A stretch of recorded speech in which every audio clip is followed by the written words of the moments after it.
গুৱাহাটী মহানগৰীৰ মাজমজিয়াত আকৌ এক ভয়ানক কাণ্ড।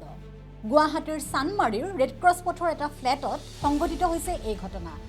খুৰাশক্ত পুত্ৰৰ অত্যাচাৰৰ বলি এগৰাকী মাতৃ। মাতৃগৰাকী যোৰহাট মহিলা বিশ্ববিদ্যালয়ৰ অৱসৰপ্ৰাপ্ত উপাচাৰ্য মালিনী গোস্বামী বুলি জানিব পৰা গৈছে।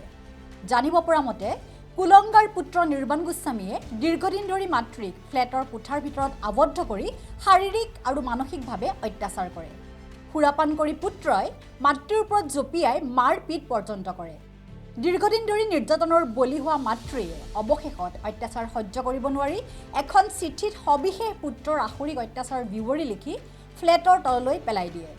সেই চিঠিখন প্ৰত্যক্ষদৰ্শীয়ে ফ্লেটৰ তলৰ পৰা উদ্ধাৰ কৰাৰ পাছতেই আৰক্ষী আৰু মহিলা আয়োগৰ দলে মাতৃগৰাকীক উদ্ধাৰ কৰে।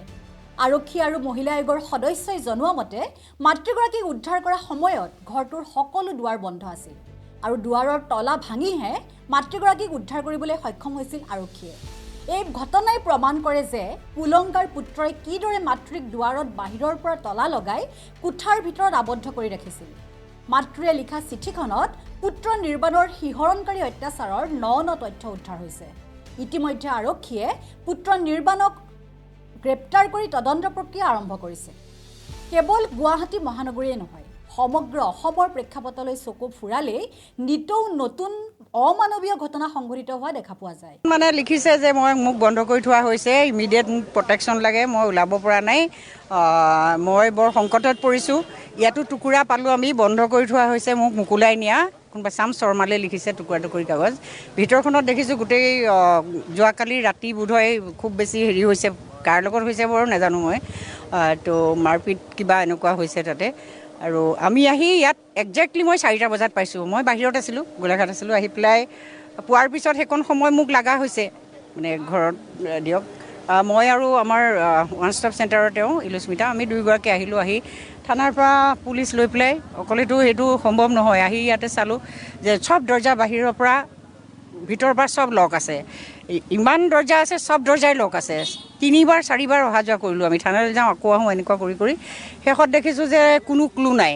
কিন্তু ফোনৰ লোকেশ্যন যেতিয়া বিচাৰিছে তেতিয়া ফোনৰ লোকেশ্যনটো ইয়াতে ওলাইছে। আৰু মোৰ তাত চিঠিখনতো দিছে যে ফোনটো কাঢ়ি লৈছে বুলি, কাঢ়ি লোৱা বুলি তেওঁক মাইলিনী বাইদেৱে, তেওঁক সুৰক্ষা লাগে ইমিডিয়েট। মানে পুত্ৰই কাঢ়ি লৈছে, পুত্ৰই কাঢ়ি লৈছে, কোনে কাঢ়ি লৈছে একো মেনশ্যন কৰা নাই তাতে, খালি মোক ফোনটো কাঢ়ি লৈছে আৰু মই অসুৰক্ষিত আৰু ইমিডিয়েট মোক প্ৰটেকশ্যন দিব লাগে, উদ্ধাৰ কৰিব লাগে, এই টাইপৰ আৰু কথাখিনি।